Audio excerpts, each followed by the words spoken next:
Are you religious? No. Do you believe in God? No.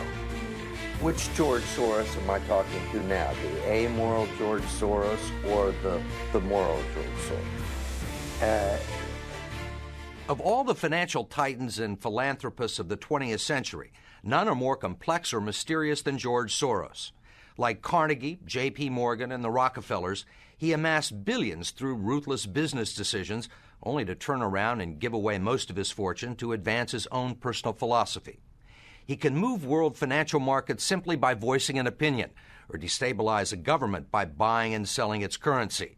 He also pledged more aid last year to help people in Russia than the U.S. government did. But now George Soros is worried. He thinks the global economy is coming apart at the seams and that the world needs to be protected from people like George Soros. We may now think that everything is fine, but the fact is that the system is broke and it needs fixing. What you're doing is asking some form of regulation to protect the world against you. Well, I am a player, and I think all players should be regulated. There have to be rules of the game. Take 81,000 to buy. Buy 48,000. Buy him 69,000 YUM. Right now, his Quantum Group hedge fund moves $14 billion of rich investors' money around the world every day, looking for profits and answering to no one. Soros makes huge bets on whole countries and economies. Last year, when he saw cracks in the Asia boom, he began selling the currency in Thailand. Traders in Hong Kong followed suit, triggering a financial crisis that plunged much of Asia into a depression. In the last 2 years, you've been blamed for financial collapse of Thailand, Malaysia, Indonesia, Japan, and Russia. All of the above. All of the above. Yeah. Are you that powerful? No, I think there's a great misunderstanding. The Prime Minister of Malaysia said that the region spent 40 years trying to build up its economy, and along comes a moron like Soros with a lot of money, and it's all over. He called you a criminal. It's easier for him to blame an outside force than to admit that they were mismanaging their economy and their currency. The French finance minister talked about hanging speculators from lampposts. Soros says the Asian currencies would have collapsed even if he hadn't been in the market. They were overvalued. He says people tend to follow his lead because he's been so successful.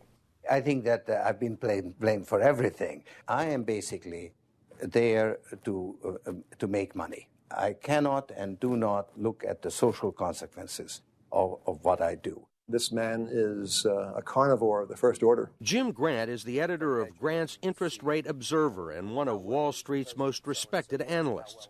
He never tires of watching Soros, in part because of the huge bets he's willing to place on his hunches. He has always amazed the people he's worked with at his audacity and his willingness to back up his commitments with enormous sums of money.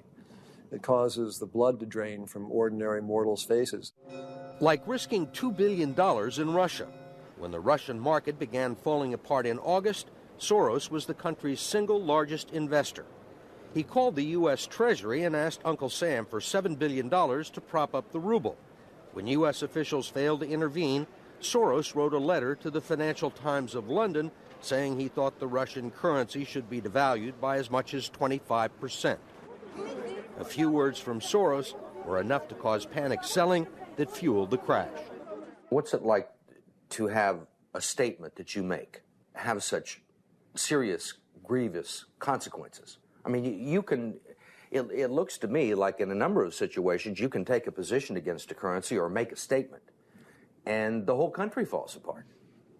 Well, it's a tremendous sense of responsibility, actually. And it's also a humbling experience because I am actually trying to do the right thing, and sometimes what I do has an unintended negative consequence, as it did in Russia. For both the Russian middle class and for Soros, who lost his $2 billion. Whatever his motivations, no one can accuse him of greed.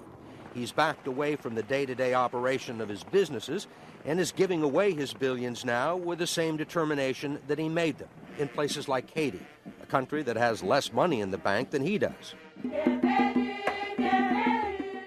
Last month, he brought the First Lady with him for a look at some of the projects his foundation is funding.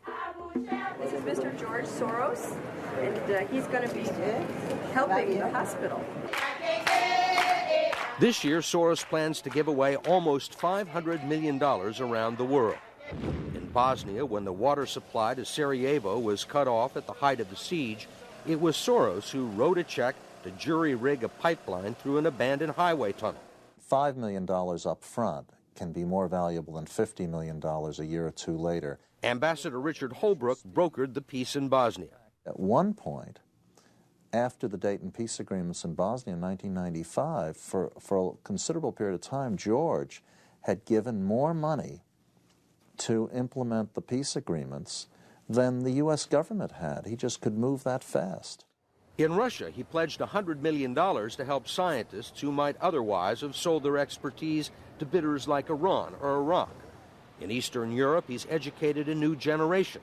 And in Ukraine, he spent millions retraining the old Soviet military. At the center of George Soros, there's an inherent contradiction. Which is? Which is, on one hand, you're the capitalist who does not care about the social consequences of his act, and on the other hand, you are a philanthropist who cares only about social consequences. How do you resolve the two? Recognizing that as a competitor, I've got to compete to win. As a human being, I am concerned about the society in which I live. Which George Soros am I talking to now? The amoral George Soros or the moral George Soros? It's one person. It's one person who at one time engages in amoral activities and at the rest of the time tries to be moral. To understand the complexities and contradictions in his personality, you have to go back to the very beginning, to Budapest, where George Soros was born 68 years ago to parents who were wealthy, well-educated, and Jewish. When the Nazis occupied Budapest in 1944, George Soros' father was a successful lawyer. He lived on an island in the Danube and liked to commute to work in a rowboat. But knowing there were problems ahead for the Jews, he decided to split his family up. He bought them forged papers, and he bribed a government official to take 14-year-old George Soros in and swear that he was his Christian godson. But survival carried a heavy price tag. While hundreds of thousands of Hungarian Jews were being shipped off to the death camps, George Soros accompanied his phony godfather on his appointed rounds, confiscating property from the Jews. These are pictures from 1944 of what happened to George Soros' friends and neighbors. You're a Hungarian Jew who escaped the Holocaust by posing as a Christian. Right. And you watched lots of people get shipped off to the death camps. Right. I was 14 years old. And I would say that that's when my character was made. In what way? That one should think ahead, one should understand and anticipate events, and one is threatened. It was a tremendous threat of evil. I mean, it was a very personal experience of evil. My understanding is that you went out with this protector of yours who swore that you were his adopted godson. Yes, yes. Went out, in fact, and helped in the confiscation of property from the Jews. That's right. Yes. I mean, that sounds like an experience that would send lots of people to the psychiatric couch for many, many years. Was it difficult? Not at all. Not at all. Maybe as a child you don't see the connection, but it created no problem at all. No feeling of guilt. No. For example, that I'm Jewish, and here I am watching these people go. I could just as easily be there. I should be there. None of that. Well, of course, I could be on the other side, or I could be the one from whom the thing is being taken away. But there was no sense that I shouldn't be there, because that was, well, actually, funny way, it's just like in markets, that if I weren't there, Of course, I wasn't doing it, but somebody else would be taking it away anyhow. In other words, whether I was there or not, I was only a spectator. The property was being taken away. So I had no role in taking away that property. So I had no sense of guilt. Are you religious? No. Do you believe in God? No. Soros told us he believes God was created by man, not the other way around, which may be why he thinks he can smooth out the world's imperfections. When we went with him to Ukraine, he was treated like a visiting head of state and was received by the president. Then he was received by the prime minister and finally the central bank. 20% in cash. They even allowed him to look at the books and asked him for advice.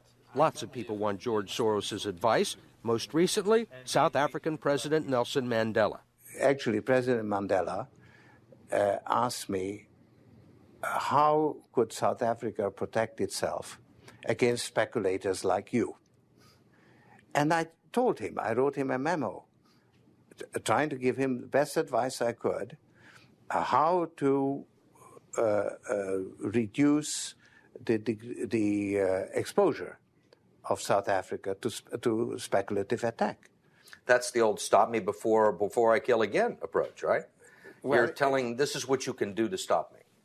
Whether I or somebody else does whatever is happening in the markets, it really doesn't make any difference to the outcome.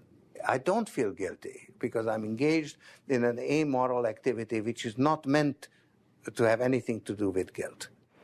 Part of the reason he is so rich is that the Soros hedge funds operate offshore in the Netherlands Antilles to avoid scrutiny by the Securities and Exchange Commission.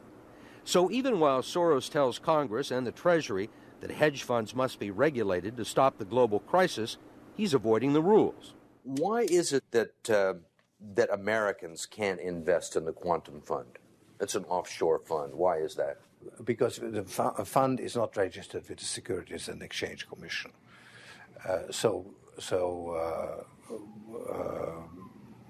We are not licensed to do business in the United States. That's right. Because? Because we are not registered with the Securities and Exchange Commission. Because we find it more convenient to operate without it. So in some ways it's to escape regulation. Yeah, that's right.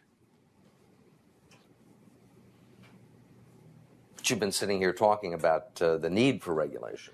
Yes, and whatever regulations are imposed, we will obey. We already conform to everything. If the beneficiaries of Soros's billions do not understand the intricacies of SEC rules and offshore hedge funds, they do understand what he's done for them. The president of Haiti is reading his new book, The Crisis of Global Capitalism, and so is President Clinton. Will all the attention spoil George Soros? George Soros, in a way, is Donald Trump without the humility. One of your money manager told us that George really does think he's a god. I mean, if you think that you're God and you go into financial markets, you're bound to come out broke. So the fact that I'm not broke shows that I don't believe that I'm God.